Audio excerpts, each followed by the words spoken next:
Bienvenidos al otro lado de la escama. Hoy hemos decidido un tema curioso, llamativo y doloroso en algunos momentos, que son mordiscos, olores y fugas. Los tres nos pueden dar verdaderos dolores de cabeza como mínimo y a los tres nos han sucedido muchos de estos, como a todo bichero le toca hacer. Empieza tú, por ejemplo, Javi. A ver, yo puedo empezar por fugas, porque he tenido unas cuantas. Siempre han acabado bastante bien, hay que reconocerlo. Quizás una muy sonada fue una Lampropeltis getulus californiae, que nadie se asuste, se quedó dentro de casa. Se me escapó un martes y tenía invitados en casa, tenía un familiar de Madrid en casa unos días. Como os digo, se me escapó un día y al día siguiente mi tío estaba en la ducha y se encontró ahí a la Lampropeltis en el baño con ella. El pobre hombre alucinó bastante. Luego una Morelia pilota variegata también. Esta me lo puso bastante fácil porque bicho arborícola sabemos dónde buscar y dónde no buscar. También apareció detrás de unas cortinas, bastante fácil. Y una muy reciente, que esta es muy divertida, muy relacionada con la anterior, es en Terribilis. Yo trabajé en Terribilis. Ya no trabajaba cuando pasó esta historia, pero se escapó una viridis. Incluso con la cámara nocturna de Terribilis vimos por dónde se había podido mover y tal. Al día siguiente nadie la encontraba y nadie se le ocurrió mirar al techo. Y cuando miramos al techo, la vimos en su clásica postura encima de unas tuberías que hay justo en el techo. O sea, más fácil, imposible. Pues a nadie se le ocurrió buscar a la Morelia viridis en el techo y todo el mundo buscando en el suelo. Para que sepáis, cuando se os escapa algún animal, pensar en sus hábitos, si son terrestres, si son arborícolas, porque os lo va a poner muy, muy sencillo. Oye, Javi, yo te quería preguntar una cosa. De la primera que has contado de la gutata que se encontró tu tío en el baño, ¿dónde se la encontró? Porque ya sería un colmo que fuera la historia esta de salió del váter mientras yo estaba ahí sentado trangustico. Pues no le salió del váter, pero estaba detrás de la taza del váter. O sea, alucinante. Además era una Getulus ya con un tamaño, no era una Phanterophis gutata, era una Getulus ya adulta. Además muy cabrona. Mi tío en esa época sabía que tenía algún bichito en casa, pero yo no le dije que tenía serpientes porque decir eso ya era acojonar. Y cuando vio la Getulus ahí, el pobre hombre Se le salió. cortó el rollo. Además, es una persona que está enferma de corazón, mi tío, toda la familia por parte de mi padre, todos tienen problemas coronarios, así que yo creo que ese hombre estuvo ahí contra la espada y la pared, ¿eh?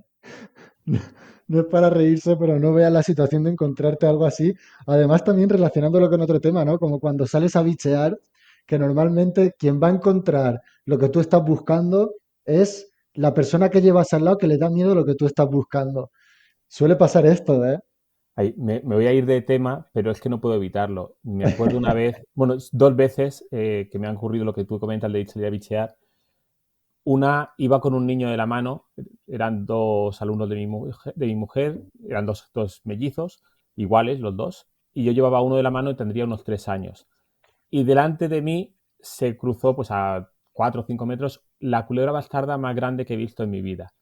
Claro, la reacción de todo el mundo normalmente es huir. La mía es de salir corriendo hacia la bastarda. Pero el niño no me soltó la mano. Entonces, conforme yo me acercaba a la bastarda, el niño chillaba más.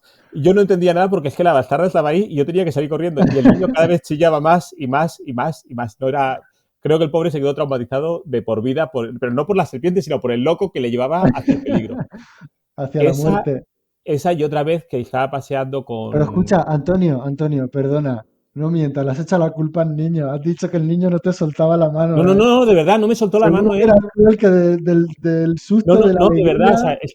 sea, el niño estaba cogido a mi mano, no le tenía yo cogido, o sea, él me tenía cogido, si no, no lo habría soltado tampoco, no voy a mentir, pero el pobre crío no reaccionaba y no soltaba.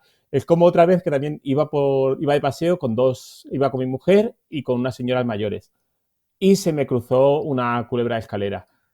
Yo me lancé, claro, a cogerla sin pensármelo, y cuando me giré, las pobres abuelas se habían ido como 200 metros más allá para atrás corriendo, como diciendo, este zumbao, ¿qué es lo que hace? Se van a comer a este primero y luego van a venir a por nosotras, Sí, ¿no? sí, no sé, o sea, yo no sé lo que llegarían a pensar, pero vamos, como mínimo que estaba loco y que qué hacía una muchacha tan decente como era mi mujer con alguien como yo. Qué bueno, pues yo, por ejemplo, os voy a contar también, siguiendo con las fugas, uno de los casos que me pasó a mí, y además no lo viví yo lo viví porque luego fui yo al final que los tuve que pillar.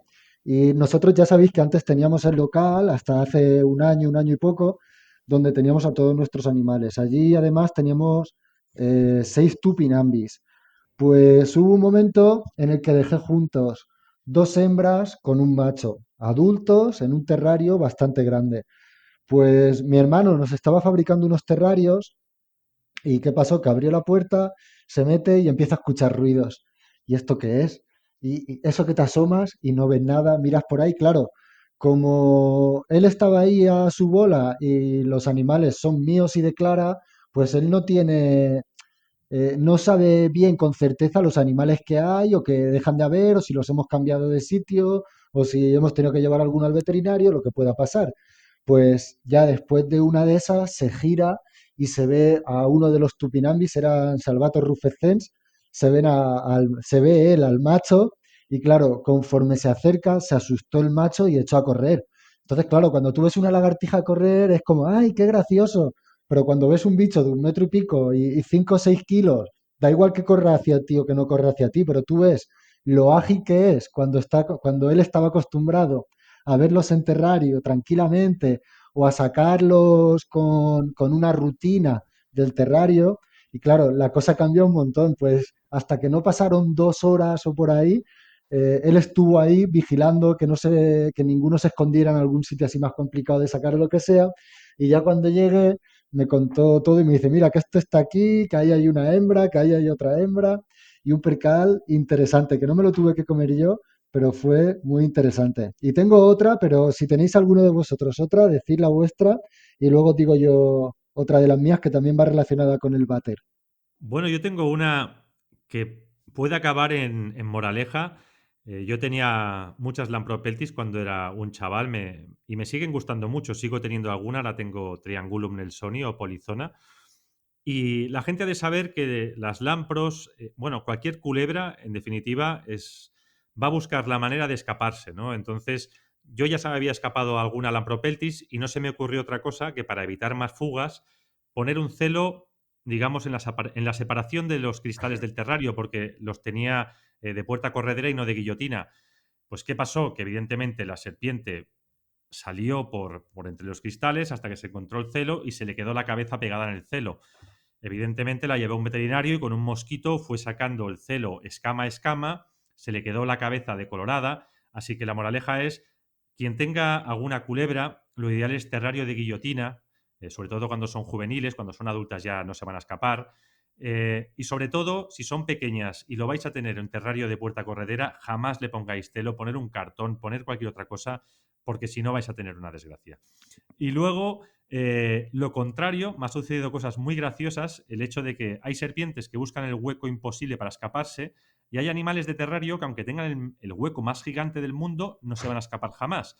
O sea, yo hace 3 o 4 días estaba en casa dando de comer a los eulefaris, bueno, al eulefaris que tengo, y bueno, dejé la puerta abierta, me imagino que para ir a buscar más grit, hacer la segunda tirada, y me fui, me acabé yendo, y al cabo de 3 días volví, porque es un Eulepharis adulto, la puerta estaba abierta y el bicho estaba pues en su refugio, súper bien, no estaba hibernando y había despertado y ya estaba comiendo, así que si queréis un bicho antefugas, Eulepharis macularius, gecko leopardo, que además es un bicho alucinante. Pues Javi, yo tengo otra relacionada con el celo, también que sirva de ejemplo y que sirva de precedente para que nadie más cometa estos errores. Y como pasaba con la primera historia que os he contado, tampoco me la comí yo. Eso seguramente también contribuyó de manera negativa a que el animal se le quedara alguna pequeña secuela más. ¿Qué pasó? Además me sucedió también con una gutata. Era súper pequeñita, fue la primera serpiente que tuve en toda mi vida con 16 años. ¿Y qué pasó? Pues era, ya os digo, yo creo que esa serpiente, después de tener más experiencia, como mucho llevaría 2 comidas. Y como tú decías, Javi, entre las guillotinas o por cualquier hueco se podía salir. Pues, o sea, se pueden salir de cualquier terrario prácticamente. Son escapistas profesionales. Pues, ¿qué pasó? Que había una esquina que estaba ahí tocadita y dije, bueno, pues para que no se salga, lo mismo, pongo el celo. Pues, ¿qué pasó? Que el animal se salió y a las 2 o 3 horas se la encontró un amigo mío que en esa época teníamos un local y yo tenía ahí pues mi reptil room, por así decirlo. y cuando se escapaba algún animal o cada vez que pasaba algo fuera de lo común, siempre estaba él, el pobre, para comérselo. Y además es de estas personas que le da miedo, pero oye, ole su valor que siempre metía la mano. Pues se encontró la gutata pequeñita que se había escapado, que iba con el trozo de celo pegado, y yo igual, yo no recuerdo qué pasaba, pero yo no volvía hasta el día siguiente o hasta pasados 2 días y me llamó y que qué hago y que qué hago. Y lo que hizo, igual, con mucho cuidado y mojándolo, le quitó, pero como igual que le pasó a la tuya, pues también se fueron algunas escamas detrás. Yo no sé si funcionaría o no funcionaría, pero en caso de que a alguien le pase, yo casi creo que es más productivo el dejarlo pegado y esperar a que mude. No sé, Antonio, tú que eres veterinario, ahora no dirás qué pasará, pero yo creo que hubiera sido una opción dentro de la ignorancia, tal vez hubiera sido una opción un poquito más acertada, sobre todo por el bienestar del animal, Yo creo que no, porque el animal notaría que tiene eso ahí y estaría restregándose contra el sustrato, contra cosas, intentando quitárselo continuamente. todo el tiempo. O sea, el animal tendría que estar incómodo seguro. Lo que sí es cierto es que si le lesionas las escamas, o sea, una cosa es que le quite un poquito el pigmento de arriba, que no llegue a arrancar la escama. No, él Pero sacó escama. claro, pero por lo que decía Es Javi, que a era él muy no, pequeña. claro, a él le quitó el pigmento, la parte más superficial de la escama, que eso en realidad no pasa, no es grave, no pasa nada, porque la escama está entre comillas muerta, es como el pelo. Entonces no le Sí. afecta, no es un problema. Yo seguramente lo que utilizaría sería algún producto, claro, en la cara justamente no, pero si es en el cuerpo utilizaría algún producto para intentar quitar el pegamento, algún quitalmante o alguna cosa por el estilo, y luego limpiaría bien con agua y jabón, que no hay problema si aclaras bien. Yo como anécdotas me estaba acordando de la gran fuga. La Yo, gran. la gran fuga, sí, pero además así, la gran fuga. Eh, yo tenía al lado, como ya he contado alguna vez, yo tenía al lado de mi casa Animal Center cuando yo era crío, cuando yo empecé con este mundillo, y hubo una mañana que me pidieron por favor que abriera yo la tienda. Yo tendría 16 o 17 años, pues no había empezado la carrera, pues tendría esos 16, 17 años, pero una mañana que no podía ir nadie, que por favor fuera yo, que iban a estar unas horas, que abriera la puerta y pues como que a las 12 o así ya tenía que haber alguien, pero para que abriera, que les encendiera las luces a todos los bichos y demás. Llegué y como 3 o 4 días antes de llegar de ese día se había hecho una importación de iguanas. Importación de iguanas como se hacían antes en un mayorista, es decir, 1000 iguanas. Pues se abrió uno de los terrarios grandes y se escaparon unas 500 o 600 iguanas. Nada más. Nada más. Me tiré las 2 primeras horas recogiendo iguanas sin parar de todas partes porque había iguanas por todos sitios tirados. A día de hoy, Antonio, ¿tienes la certeza de que aparecieron absolutamente todas? Sí, pero lo que yo quería comentar no es ya eso, o sea, lo más llamativo del tema es que yo estaba recogiendo todas las iguanas, ya llegó un momento que dije, vale, he recogido todas las iguanas, no hay ningún problema. Y entró un cliente a la tienda y se quedó muy atento mirando el mueble donde estaban los collares para perros, porque en ese momento también se vendían cosas para perros, y diciéndome, ¿y no se van de aquí? Y yo, ¿no se van de aquí? ¿Quién? Miré y había como 40 iguanas todavía en el mueble ese porque ya había visto tantas iguanas que dejé de verlas. Y estaba el mueble ese, no había tocado, claro, era un sitio pues con estantes, con sitios para colocarse, y había allí pues eso, unas 40 iguanas perfectamente colocadas allí, la mar de a gusto, y todas cómodas ellas. Antonio, eso no fue una fuga, eso fue un éxodo. Fue la evasión, fue la gran evasión. Mira, pues yo tengo otra también, y a mí me sucedió con Uroplatus genkeli. Bueno, nos sucedió a mí y a Clara. Evidentemente estábamos los dos, además nos lo encontramos los dos de golpe. Y nos pasó lo que tú decías antes, Javi, quedando de comer, eso que te dejas el terrario al tener, y también relacionado con lo que hablábamos el otro día, de que al tener, el que mucho tiene poco, o sea, el que mucho abarca poco aprieta muchas veces, pues ¿qué pasó? Que con las prisas de dar de comer a todo y tal, nos dejamos 1 centímetro, una puerta corredera abierta. Pues cuando llegamos al día siguiente, vamos a chequear todo y le digo, Clara, que está abierto el terrario. Vamos a cruzar los dedos a ver si están, porque claro, como también hay veces que son también tan estáticos, aunque sean nocturnos, bueno, nos pusimos a revisar todo el terrario y no los encontrábamos. Pues el local donde estaban es enorme, o sea, medirá cerca de 200 metros cuadrados y ellos estaban completamente al fondo. Pues, ¿qué pasa? Que la puerta de la entrada arriba tiene la típica ventanita esta que se vuelca y se abre. Pues como hacía buen tiempo, la teníamos abierta. Pues después de llevar, pues yo qué sé, 2 horas buscando, no aparecían, no aparecían, no aparecían, y ya pensando, de madre mía, a ver si se han salido. Encima estábamos empezando a criar con ellos, que era un proyecto súper interesante, le teníamos muchas ganas y mucha ilusión. Y ya llegó un punto que dijimos, ya está, ya no los vamos a encontrar. El macho y la hembra, que además en ese momento estaban juntos.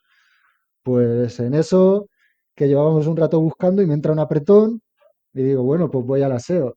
Y yo además soy muy asustadizo, o sea, yo cuando me encuentro, cuando pasa algo brusco, algo rápido, siempre me llevo el sopetón. Y además, yo le tengo miedo a las arañas, como te dije, de las tarántulas. Entonces, si yo a lo mejor de golpe miro algo y veo algo en una pared, mi cabeza, claro, evidentemente, y además en un sitio como este, va a pensar antes que es una araña antes de pensar que es el animal que yo estaba buscando. Pues, ¿qué pasa? Que estaba ahí sentado en el aseo, estoy yo tan tranquilo ahí a lo mío, y en eso que levanto la cabeza y me pego un salto increíble que se me cortó todo completamente. Y resulta que en mitad de la puerta del aseo estaba, no recuerdo ahora mismo si era el macho, si era la hembra, eran además súper grandes, 25 centímetros o 27 centímetros medían, y ya os digo, me llevé un susto impresionante y los tenía completamente delante de mí y nunca hubiera mirado, por ejemplo, ahí. Pensábamos que lo habíamos revisado todo, pero no fue así. Y esa fue una de las más peculiares porque ya os digo, pasamos muchas horas buscando, pasamos mucho miedo y al final me llevé hasta un sustito. Yo tuve la gran suerte, bueno, en una de estas fugas que tuve la gran suerte de poder ver algo increíble. A mí me encantan los basiliscus plumifrons Qué buenos. y fue de mis primeros reptiles, lo reconozco, me tiré a la piscina bastante rápido. Para mí de las mejores experiencias era levantarme por la mañana, encender la luz del terrario del basilisco, estirarme en la cama y verlo ahí un ratillo moverse y comer y tal. Era algo alucinante. Y este bicho un día se me escapó. También lo estuve buscando por casa. Era un bicho adulto, era un macho adulto ya con crestas muy marcadas y no lo encontraba. Total, que empezamos a ver muebles y salió absolutamente disparado de detrás de un mueble y pude ver cómo se desplazaba con las dos patas traseras, que eso no lo había visto nunca salvo en documentales. Pero claro, con tanto espacio el bicho pilló mucha velocidad y lo pude ver correr con dos patas. Eso para mí fue la leche. Es cierto que estos animales, o hay animales que cuando se fugan y los tienes delante, solo tienes una opción para cogerlos, es directamente con la mano, aunque sepas que tengan una mala leche que flipas. Entonces, evidentemente, al coger el basilisco fue la primera vez que me destrozó un dedo y me imagino que a vosotros también os ha pasado. Los que hemos tenido bichos, me imagino que hemos acabado en alguna ocasión con alguna herida de guerra. Que nadie se asuste, que no estamos hablando de animales venenosos, de fauna letal, de boas de 14 metros. Estamos hablando de pequeños lagartos, pequeñas serpientes. Pero imagino que a vosotros también os ha pasado el hecho bueno, en un momento inesperado, quizás llevaros un mordisco de un bicho que ya lo sabíais, o a lo mejor de algún bicho que jamás había tenido un comportamiento, por llamarlo de alguna manera, arisco, y de un día para otro, pues tiene un mal día y bueno, pues te llevas un mordisquito. Me imagino que tendréis experiencia en esto también vosotros. Yo hay un mordisco que, aunque parezca raro, recuerdo con cariño. Esto ya sé que suena como a este hombre masoca, pero no es por eso. Yo, a base de llevarme muchos bocados, he de reconocer que mantengo bastante bien los nervios. Yo me llevo un bocado y normalmente no me muevo ni las manos, ni hago aspavientos, ni nada, por miedo a hacerle daño al bicho que me está mordiendo. Y también eso evita que el mordisco me haga también menos daño. Pero tenía yo los animales en un piso, en un local de un amigo, y ese día estaba yo limpiando los ratones. Mi padre vino a verme y le comenté que teníamos ahora una pareja de boas arcoíris, de Picrates kenkria kenkria, y yo estaba súper ilusionado con ellas porque me parecían preciosas, nunca las había visto hasta esa pareja, o sea, no habíamos visto nunca antes, y decidí que se las quería enseñar a mi padre, pero fui tan inteligente, porque como eran muy buenas, que yo estaba limpiando los ratones y metí la mano dentro del terrario de los epícrates. Claro, la decoración era pues como lo teníamos antes, papel de periódico y un escondite y un bebedero. Y ellas estaban escondidas debajo del papel de periódico. Como no se veían, pues ¿qué hice? Pues levanté el papel de periódico y la hembra, que tenía ya un tamaño considerable, directamente se lanzó, me mordió, se enroscó y me sujetó. Yo tranquilamente me la desenrosqué de la mano, le dije a mi padre que cogiera la serpiente, mi padre me miró como poniéndose medio blanco y le dije, a ver, que tengo que soltármela. Entonces le hice que la sujetara y ya me desenganché de la boca a la serpiente. O sea, de la boca o de la mano a la serpiente de la boca. Y la anécdota, y es por lo que le tengo cariño, es porque Meses o un par de años después, mis padres, hablando con amigos, le preguntaron a él que si él que cogía los mis animales, las serpientes y demás, y él dijo todo serio, porque además mi padre es muy serio, que él solamente había cogido una serpiente en su vida, en esa ocasión, dice, y no cojo más porque si no acabo teniendo más serpientes que mi hijo, porque le encantó el tacto y yo pensaba eso, pese a la situación tan desagradable que es que un animal esté mordiendo a tu hijo, el miedo que te puede dar coger ese animal que está mordiendo, o sea, que no es, a priori no parece un animal muy bueno, y aún así la experiencia le pareció realmente increíble el hecho de tocarla, del tacto de una serpiente. Yo, por ejemplo, tú has dicho que tú tienes bastante templanza ante las mordidas y todo eso. Y yo, como os comentaba, yo, por ejemplo, soy muy asustadizo y no sé por qué las veces que me he llevado mordidas, así, las más insospechadas, totalmente por sorpresa, siempre como que he podido aguantar la calma. Ya os digo, no sé ni cómo. De hecho, una de las primeras que recuerdo ahora mismo fue con una Antaresia maculata que teníamos una parejita y tenían un carácter, pero increíble, o sea, increíble de malas. O sea, siempre se tiraban a morder, atacaban todo. En la época en las que teníamos juntas, evidentemente, a la hora de dar de comer las teníamos que separar, pero porque es que se lo robaban, cada una cogía los suyos y las dejaba, si se te ocurría dejarlas, y se iban a dejar su presa y se iban a ir a por la otra. Pues bien, en medio de un vídeo enseñando todas mis serpientes, tenía claro que algo iban a hacer y alguna, pues yo qué sé, a lo mejor de 10 veces, 2 veces no me había tirado mordida o no me había enganchado. Pues, ¿qué pasó? Que estando ahí grabando y todo eso, de golpe la saco con el gancho, explicando pues eso, que tienen carácter y tal, ¡pum! Y en una de esas se me enrolla en el brazo, me pega el bocado y nada, no estuve mucho tiempo, pero ya os digo, esa es una de las primeras que recuerdo y me ha venido a la cabeza por lo que decías, porque en el momento dije, lo primero que pensé fue una cosa que no puedo decir, lo primero, y luego dije, no sé cómo no la he estampado de lo que os digo, de lo asustadizo, que no miedo, que esto también quiero que lo entienda la gente, sino, como decía, el impulso este de apartar la mano. Yo la verdad es que, además del basilisco, he tenido buena suerte unos años. Cuando era pequeño, la verdad es que tiré a bichos bastante movidos. No me gusta decir agresivos porque realmente no son agresivos, sino que pues les molesta que alguien los manipule, no son bichos para tener. Recuerdo que tuve una Getulus californiana que era muy mala, pero es que un mordisco de una california, y aunque sea semiadulto, tampoco hacía mucho. Luego tuvo una Spirota variegata, que esta es una arborícola, que los que Ya sepáis cambia. de ya cambia. Entonces era muy buena, realmente siempre fue buenísima. Entonces, cuando venía gente a casa, sobre todo amigos de mis padres, les encantaba, oye, dile a tu hijo que me saque la serpiente. Y ya sabiendo que era tan buena, pues muchas veces eso que ves dónde está, abres la puerta corredera, metes la mano y ya estás mirando a la persona que se la vas a enseñar y te llevas ahí el gran bocado, ¿no? Porque una Morelia Spirota variegata semiadulta ya hizo bastante daño. La Pero sorpresa. siempre me he sabido lidiar bastante bien. Yo recuerdo un día en Terribilis, yo llevaba las redes sociales de Terribilis, hacía las fotos y habían llegado, creo que unas 12 o 13 Corallus hortelanus. Estas tienen muy mala leche. Y claro, para hacer una buena foto en un terrario, pues hay que colocarla, hay que matar, no sé qué. Y digo, bueno, me van a morder absolutamente todas. Pues no me mordió ninguna. Ninguna. Y luego también las Epicrates cencria, que para mí es la serpiente, yo la tuve de muy pequeñito. Recuerdo que me dejé, hablando antes de exclusividad en otros podcasts, yo esta serpiente sí que me encapriché y sabía que valía 80.000 pesetas entonces, creo que eran 96 por ahí. Y jamás me mordió en entonces. Y en Terribilis también habían unas crías de Epicrates cencria. Yo las manipulaba con total normalidad, jamás me hicieron ningún amago.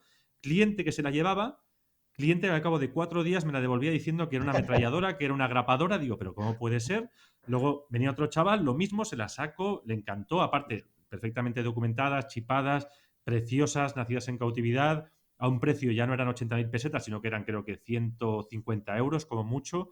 Perfecto. Se la llevó otro chaval, lo mismo, al cabo de 3 días es que muerde mucho. Digo, pero ¿cómo puede ser? Yo no sé si es que cuando llevas ya un tiempo ya puedes llegar a intuir el comportamiento, también sabes por dónde coger, pero evidentemente hay mordiscos inesperados como el de la Morelia o como muchos otros que me he llevado, sobre todo con geckos diurnos, a veces tienen apariencia de bonachones, así muy redonditos, pero un Madagascariensis es un bicho muy cabrón.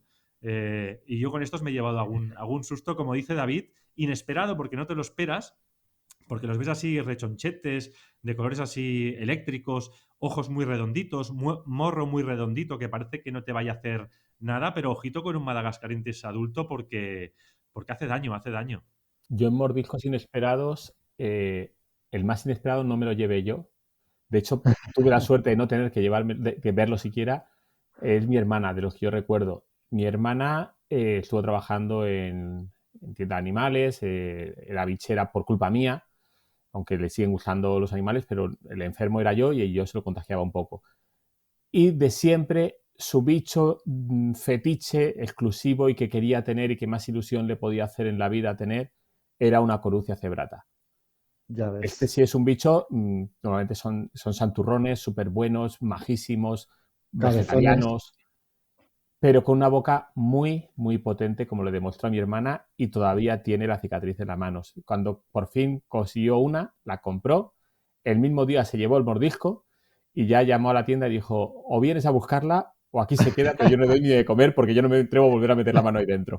Mira, pues yo os puedo contar también una así relacionada que la viví en primera persona, pero no me pasó a mí. Yo, como os digo, por conocerme precisamente y saber que soy asustadizo y que puedo tener sobresaltos y que el animal que muerda puede acabar en la otra punta de la habitación, siempre soy muy cauto y gracias a eso no me he llevado muchas mordidas o muchas sorpresas. También es verdad que si sé que va a hacer daño, no me importa, pero por sorpresa reacciono de esa manera. ¿A qué me refiero? A que, por ejemplo, trabajando con elodermas o con los tupinambis, o por ejemplo, el primer banano que tuve que fue rescatado de un amigo que no sabía cómo mantenerlo y tal, fue un sabana. Son bichos que cada vez que los pillas te dejan los antebrazos de arañazos que hay veces que dices, no sé si esto estará para puntos o no estará para puntos, pero la que os quería contar, que fue más que inesperada, esperada, le pasó a un muy buen amigo mío, a Oscar de Salamanca, creo que tú lo conoces, Antonio, no, Sí, no estoy seguro, sí, sí, pues sí. él tiene muchísima tolerancia al dolor, nunca reacciona con sobresaltos, cada vez que ha venido a mi casa siempre, ¿qué tienes por ahí que muerda? ¿Sabes? O por ejemplo, ¿tienes algún bicho que tenga mal carácter? Déjame que en un momento te lo amanso y enseguida lo saca y empieza a tocarle, pero súper suave, además tiene mucha mano. Pues claro, teníamos en ese momento la viridis y nuestra viridis se llamaba Caos. Ya os podéis imaginar por qué se llamaba Caos, por cómo era, ¿no? Pues dice, tío, después ya de meterle la mano a dos o tres, estando manipulando, por ejemplo, le mordieron ya, creo que fue ese mismo día, las espilotas, las diamantinas, una hembra, pues mi hembra, que eso fue hace un año y poco, pues ya tenía buen tamaño. Y claro, cuando le mordió, lo primero que dijo fue, aparte de que no habría, dice, no me esperaba que tuviera los dientes tan grandes. Pero no es esa la que quería contar, es que justo ese mismo día, 5 minutos después, se queda mirando la viridis y dice, tío, ¿y esta viridis cómo es? Nunca cogí una viridis, tal. Digo, pues se llama caos, te puedes hacer una idea de lo que va a pasar. Y me dice, bueno, yo aguanto bien sabes que aguanto bien el dolor, tal, todo esto. Y digo, bueno, yo solo te digo que es súper impredecible. Digo, y que piensa los dientes que tiene. Pues claro, casualidad que ya, yo creo que yo lo sugestioné y a él le pasó por lo que nunca le había pasado. Pues conforme fue a meter la mano, pero así, de momento, el bicho que estaba ahí totalmente plácido, que las viridis y las caninos muchas veces están ahí en su ramita, tú las puedes tocar un poco y es como que se espabila, mueven la cabeza, pues qué va. Esta, conforme estaba en la posición tan característica de esta especie, salió contra su mano y claro, él no se lo esperaba. Yo creo que además, sugestionado por mí, aparte de llevarse el bocado, sacó el brazo corriendo, le pegó un codazo a los cristales, se cayeron los cristales, se partieron, le cortaron, afortunadamente no fue nada grave, pero se hizo un par de cortecitos en el brazo y ahí pocas risas las que tuvimos. Además estaba el primo de Clara, que es un poco cabroncete, y empezó todo serio a decirle, pero ¿qué has hecho, tío? ¿Pero qué has hecho? ¿Que has roto los cristales? Él le daba igual la serpiente, se puso ahí en modo serio. Él va a un centro de educación especial, para que os hagáis una idea, ¿no?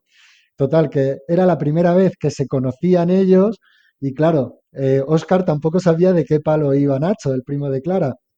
Y me acuerdo que le decía, ahora, como no pagues los cristales, no te vas, que de aquí no sales, que de aquí no sales. Y fue un momento increíblemente gracioso, tanto por el sobresalto como por el pobre Oscar, como por la situación que luego el primo de Clara hizo que ahí se desarrollara. Luego ya de los segundos, hablando de los temas que estábamos hablando, nos falta el más oloroso, los olores. Yo creo que todos, más grandes o más pequeñas, pero hemos tenido experiencias con olores. Antes de grabar, hablábamos porque decíais que no recordabais ninguna y os he dicho el olor más mítico para cualquier bichero de campo en España, que es la Natris natrix. Totalmente. Es un bicho que yo cada vez que cojo una, o sea, cada vez que veo una Natris natris y la cojo, siempre digo lo mismo. ¿Para qué? ¿Por qué has hecho esto, Antonio? Porque sabes que no se te va a ir el olor en 1 o 2 días. O sea, de hecho, hay veces que sí, que la cojo a Aunque conciencia te porque laves, está... ¿eh? ¿Qué? Aunque te laves, no se va. No, con clorexidina jabonosa. Es lo único que ayuda un poco. Ya he ido aprendiendo. Es un bicho que hay veces que no la quiero coger y aún así no puedo impedirlo. Me acuerdo un día que ya estaba llegando a casa, iba con el coche y se me cruzó en la calle una Natris natris adulta, preciosa. Paré el coche, frené, tiré de freno de mano, salí corriendo, cogí la Natris y cuando la cogí me dije, ¿para qué? O sea, así que la acerqué el metro que le quedaba para llegar hasta la hierba y la dejé irse. O sea, es que no hice nada, porque ha habido veces que sí las he cogido porque quería hacerle fotos o porque estaba en un sitio donde sabía que o la cogía o se la cargaban. Entonces, pues bueno, pues tenía un sentido. Pero esta vez era el para qué. Volví a casa cogiendo el volante, me quedaban de verdad 300 metros, o sea, vivo en una calle donde no hay nada de tráfico ni nada, pero cogiendo el volante poco menos que con las muñecas y con mucho cuidado diciendo, como esto, con las manos así, toque el volante, ya tengo el olor en el coche para siempre, jamás, o sea, esto no se quita para nada. Para que os hagáis una idea cómo huelen estos animales, cuando se asustan, van cagando y restregándose la caca por encima. Pero es que yo creo que casi todas las fotos que tengo posadas de ellas, cuando les he estado fastidiando un poco porque son muy actrices y se dedican a sacar la lengua afuera como si estuvieran muertas y hacen muchas historias, hay moscas que vienen a ponerse encima, a posarse encima porque les atraen el olor como si estuvieran a muerto, huelen totalmente a muerto y es lo que quieren aparentar. O sea, de hecho es lo que les digo, que se quedan con la boca abierta y la lengua afuera como si estuvieran muertas para que la gente o para que sus depredadores no se arrimen mucho y le dejen unos segundos para poder escaparse. Pues yo os voy a contar una que es la contraria del tema olores. Los que tengan animales grandes, sobre todo boidos o lagarto grande, me imagino que, claro, el percal es diferente y los olores en terrario pues también irán a más. Pero para mí, yo recuerdo en Terribilis, tienen mucha rana, son especialistas en dendrobátidos. Entonces, ¿qué pasa? Todos los terrarios son tropicales, tienen sistema de lluvia, hay mucha humedad, hay mucho sustrato húmedo, mucha planta. Y a mí ese olorcito, cuando abría esa puerta y entraba a la Frog Room de Terribilis o donde estaban los bichos más tropicales, ostras, para mí eso era de lo mejor de la afición. Ese es el olor de la terrariofilia, ¿no? A sustrato mojado, a humedad. Es cierto también que, claro, también está la parte contraria. Cuando trabajas con mucho bicho, limpiar terrarios, pues evidentemente muchas veces tira para atrás. Pienso que también es más con serpientes y más con bicho tropical, porque cuando hay humedad de por medio todo se maxifica. Cuando tienes bicho como Blefaris, bicho más de zona árida, que no hay tanta humedad, como eso se seca rápido, realmente no te encuentras demasiados problemas. Yo realmente siempre he tendido, sobre todo estos últimos años, a bicho pequeño, sobre todo árido, aunque lo cierto es que me gustan más los bichos tropicales, pero hay que estar mucho más encima y no tengo demasiado tiempo. Pero sí que es cierto que si tiras hacia un tipo de bicho, luego los olores son más o menos. Yo he optado ahora mismo por bichos que no dan tanto problema con estos aspectos, pero sí que es cierto que bueno, que hay olores de la terrariofilia que también tienen su qué, ¿no? En este caso, como os decía, el sustrato húmedo o yo qué sé. Incluso cuando el olor del pan ese de los gusanos de la miel, a mí eso me encanta. No sé, seguramente la gente dirá que estás loco, pero ese olorcito del pan de los gusanos de la miel que ya vienen en... Los que no son a granel, sino los del pan, es brutal. Pues mira, yo voy a ser todavía, por si alguien cree que lo que tú has dicho es heavy, yo voy a ser todavía más heavy que tú. Yo, por ejemplo, hay un olor que es olor malo, pero que a mí me provoca una nostalgia increíble porque me recuerda mucho a cuando mi padre vivía y tenía todas las tortugas, ¿no? ¿Y qué pasa? Que, claro, antiguamente los animales evidentemente no se mantenían de la misma manera que ahora. Entonces mi padre tenía un patio y tenía un montón de cubetas grandes de agua y había pues más de 20 especies de tortugas, que ahora no entramos al tema de si juntar, no juntar especies y todo eso. Estamos hablando de hace pues 20, 25 años, para que os hagáis una idea. Pues claro, ¿qué pasa? Que cuando llega el verano, imagínate lo que pasa en el agua. Increíble la peste, o sea, pero es una peste que es repugnante. Pues cuando huelo ese olor en algún sitio, es este olor que está feo decirlo, pero va a ser familiar para todos. Es como cuando te tiras tu propio pedo y lo hueles y dices, este es intenso, este es suave, pero no te da el asco que te da si se lo tiran al lado y huele igual o peor. ¿Entiendes lo que te quiero decir? Entonces, relacionado con lo que tú decías, Javi, quería contar eso. Y luego, me ha hecho mucha gracia, Antonio, cuando decías, con el ejemplo que has puesto tú, el para qué. O sea, ¿para qué la toco si sé lo que hay? O sea, en plan, ¿qué cazurro soy? Pues eso es lo que me pienso yo cada vez que caga Freddy, el Tupinambis, el Salvatore, el Tegu, como lo queráis llamar.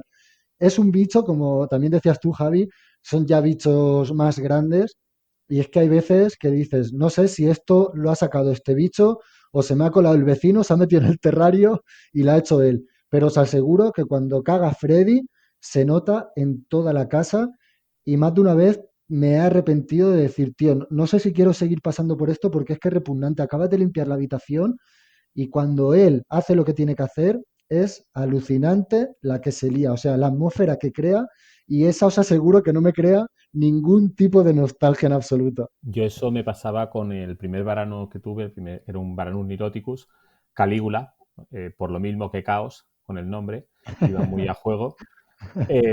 Y ese también, cuando cagaba, era una cosa bastante desagradable. Yo creo que tiene que ver porque tengo otro Niloticus ahora, es un poco más pequeño, eh, Herodes, tampoco es que sea muy bueno, y este no huele ni por asomo lo que olía ese otro animal. Yo creo que es el tipo de comida y la cantidad que le daba. Yo creo que el otro lo tenía obeso, esta está bien.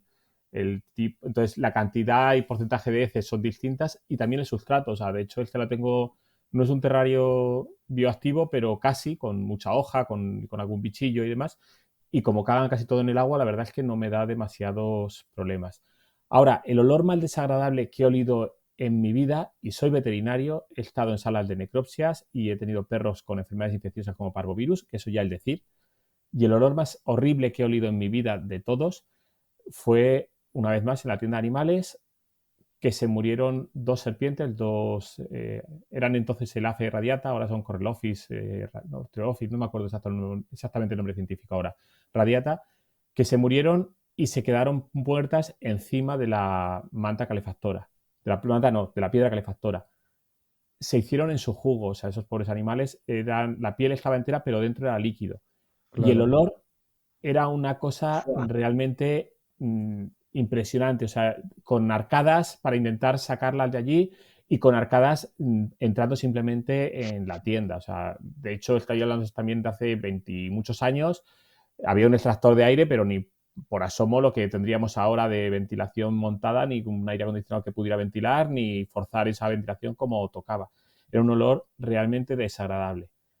Ahora, entiendo eso del olor que decís, de olor nostálgico y demás, porque todas las habitaciones de bichos, todos los reptile rooms o todas las tiendas de animales tienen un olor característico que a la gente que no está acostumbrada y es un poquito sensible ya no le parece desagradable y que yo creo que a todos nos gusta, pero por eso, porque nos trae nostalgia. Sí, sí, la verdad es que hay olores y hay olores. Yo, es lo que os decía, siempre he tenido bichos más o menos medianos y no he tenido que lidiar demasiado con todo ello. Pero ahora que estabais hablando de muchos bichos y tal, yo me preguntaba, sé que todos vosotros sois unos frikis como yo, de que nos gusta absolutamente cualquier reptil, cualquier anfibio, seguramente, y a lo mejor también los artrópodos, pero ¿cuál sería ese reptil, que creo que a los tres nos van mucho los reptiles, que jamás tendríais, y no porque sea demasiado grande o porque dé mucho trabajo, sino porque no os guste absolutamente nada? Uf, es complicada y eso que lo habíamos comentado antes, pero es complicado el decirlo. Pero yo hay muchos bichos que si no pudiera, o sea, si a mí me regalan un bicho y dicen, tienes que tenerlo, pero yo te lo regalo, pero no puedes venderlo ni puedes cederlo, te lo tienes que quedar tú. Y bichos carísimos y yo hay muchos que no tendría. O sea, no es el que menos tendría, pero no, el Leachianus que a la gente os flipan, a mí me parecen un bicho gordo con una cola corta, mal hechos y aburridos como ellos solos. Encima los hay muy buenos, pero el que es malo me da mucho más miedo que un Tokai.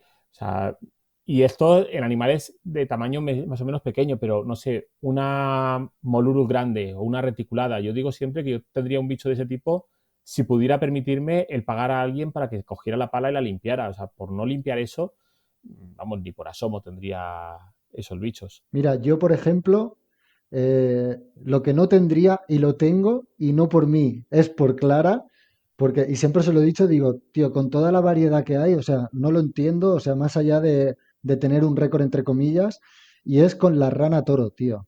O sea, yo es un animal, por ejemplo, es una especie que si a mí me la regalan es que no la quiero ni en pintura. O sea, no me gusta en absoluto. En cambio, a Clara le encanta. O sea, le vuelve loca, tiene su rana toro, la disfruta un montón. Pero yo es un bicho que sinceramente sé que no disfrutaría en absoluto. Por gustarme, ese. Luego sí que es verdad, aunque has dicho que no, pero por tamaño, por ejemplo, reticulada y por condiciones de mantenimiento, uno de mis animales preferidos que sé que nunca voy a tener, Dracaena. Dracaena guianensis, me flipa y es un bicho que si ahora llega alguien y me dice, toma, aquí lo tienes regalado, pero uno no, te doy tres, te doy cuatro y es un grupo de cría, reproducción, me da igual. No los quiero ni en pintura ahora mismo. Pues yo me voy a mojar. Vosotros no os habéis mojado demasiado. Yo, mira, serpientes las he mantenido en cautividad cuando trabajaba en comercio especializado, pero Dasypeltis escabra la veo una serpiente feísima. Sí, Feísima. Come huevos. Es acojonante ver cómo se come un huevo. Pero aparte de eso, además, os voy a decir una cosa, lo voy a reconocer. Ese ruido que hace cuando se frota las escamas me pone súper la nervioso. estridulación, sí. Me pone la piel de gallina. Luego, Saurio no tendría Teratostinco roborowski, que es el gecko ese que tiene las escamas de Pues a pez mí ese muy me marcadas. encanta, tío. Yo los he cogido con la mano y da repelús. Es como morder una toalla. Es Sí, como morder una toalla o tener dos guantes de lana súper fuertes y frotarte las manos. O la tiza esa en la pared, ¿sabes? Da cosilla. Tortuga, yo no tendría la tortuga rusa. La veo plana, fea. No, no sé, no le veo el qué. Es cierto que si me dicen en esta vida, mira, hay en stock Teratostinco roborowski, la come huevos, la Dasypetis escabra y están las rusas y me llevo una de esas tres a mi casa. Está claro porque me gustan mucho estos bichos, pero ya os digo, estas tres especies, una de cada, no la, o sea, Saurio, Ofidio, Quelonio, esto es lo que yo jamás tendría. La dificultad para mí es, ¿qué tendría? Yo muchas noches me pregunto, oye, si mañana cerrasen las puertas de la terroriofilia y tiene que ser hoy o nunca, ¿qué especie te llevarías a casa? Os juro que no lo sé. pues escucha, Javi, esa es una reflexión increíble y que creo que todos deberíamos hacer. Y yo creo que entre todos los aficionados siempre sale mucho en tema cuando hablas de, por ejemplo, de cerrar importaciones, ¿no? Voy por poner un ejemplo, y es el ejemplo más típico, pero yo creo que todos estamos de acuerdo. El día que se cierren importaciones de Basiliscus, que tanto te gusta y que fue una de tus primeras experiencias, Javi, o dragón de aguachino, algo aparentemente tan común relacionado con lo que hablábamos en el otro podcast, me da que van a ser animales que de golpe van a ser de los preferidos de muchísima gente, sobre todo el basilisco, Yo me inclino más al revés, al dragón de agua chino, al Fisignatus, por el Ficinatus. carácter. Por el Sí, carácter sí, va a ser un animal que se le va a echar de menos muchísimo, muchísimo. Va a pasar como cuando prohibieron las importaciones de aves, los azulitos de Senegal costaban entre 5 y 12 euros. Cuando prohibieron las importaciones, los azulitos de Senegal yo los he llegado a ver a 800 euros. Ya han bajado mucho porque hay gente que los consigue criar. Pero pasó de ser un pájaro que se compraba al niño porque era bonito y mira qué mono, a ser un pájaro como súper exclusivo de nadie consigue criarlo porque nadie le ha prestado la atención que se merecía. Y es un pájaro precioso. Y va a ser eso, el basilisco va a ser uno de ellos, el Officinatus, por supuesto, y muchísimas otras especies que ahora se les ignora y que van a valer una pasta. O sea, eso está más claro que el agua. Hay muchos bichos que son espectaculares. Bueno, es que lo hemos visto, o sea, con geckos, con muchas especies. Es que no hay. Cualquier especie que hayan prohibido de las que traían normalmente, luego han pasado a valer mucho dinero. Yo el dragón acuático chino, el Pisignathus, para mí ha sido siempre mi asignatura pendiente. A mí me han encantado desde siempre. Pero yo siempre he tenido miedo que esto que se destroza en el morro contra el cristal, que hay que tener el terrario un poco cubierto, tapado para que no choquen o que sea un, digamos, no translúcido para que no vea que hay más allá de la pared. Pero sí que es verdad que es un animal que es alucinante. Igual que Basiliscus plumifrons, pero Que se ha nacido en cautividad. Los sí, Piscinatus nacidos en una casa en condiciones, el carácter cambia mucho. Y luego, eso sí, terrarios amplios y con buena vegetación, donde más que vegetación para que por el clima y la temperatura y demás, simplemente para que puedan estar en una rama y se sientan protegidos. O sea, no estén escondidos. Y sí es importante que el cristal no llegue hasta el fondo. O sea, si tú dejas una capa, un zócalo abajo de 20-30 centímetros, sobra. Digo 20-30 centímetros porque es que necesitan terrarios realmente grandes. Les pasa lo mismo a los basiliscos también se destrozan los morros. Pero si los tienes bien, no tiene por qué haber problema. yo realmente solo quiero una cosa y es que luchemos mucho por lo nuestro, que hagamos las cosas súper bien para que podamos durar muchos años con esta afición y me dé tiempo a tener una casa a las afueras de Barcelona, algo que me pueda pagar y ahí tener un espacio grande para poder tener estos bichos que tampoco son súper grandes, no estamos hablando pues de un Niloticus, de varano en este caso, sino Pisignathus, Basilisco. Yo sigo un americano que se monta unas instalaciones de madera interior y exteriores que yo solo tendría eso. 17 metros cuadrados para un trío de Basiliscus plumifrons. Yo con eso, una tumbona y un tirador de cerveza, yo con eso soy feliz. Totalmente. Un terrario específico de 10 metros. Buah, eso sería la leche. Yo por eso pido a la gente que por favor, hay que hacerlo todo muy bien. Ahora es momento de ser súper pulcros, de... No podemos cometer un error porque se nos van a tirar encima, se nos van a tirar encima y nos van a cortar el grifo, pero ojalá todo esto dure porque yo estoy muy retenido, llevo muchos años que por espacio, por tiempo, por mi pareja, que tampoco le va mucho este rollo, pues no tengo lo que quizás me gustaría tener del todo, porque tengo lo que me gusta, evidentemente, y lo que me gusta mucho, pero hay cosas que las tengo ahí que digo, cuando tenga mi espacio, cuando tenga un terrenito, esto lo voy a tener. Y espero poder hacerlo, la verdad. No sé si va a poder ser, pero esta es mi ilusión. Llevamos 48 minutos. ¿Queréis que lo liquidemos aquí y los dejamos con un poquito de ganas de seguir escuchándonos o qué Sí, hacemos? yo creo Yo que creo que sí. por hoy ya le hemos dado bastante la tarra. Pues perfecto, pues nos vemos en pocos días. Esto todavía no sabemos la periodicidad de este podcast, pero va a ser bastante fluido por lo que veo. O sea, si no es de una semana para otra, será en 2 o 3 semanas. Así os dejamos también con las ganas, así que nos vemos en breve al otro lado de las camas. Un saludo, Antonio y David. Un Hasta pronto. abrazo.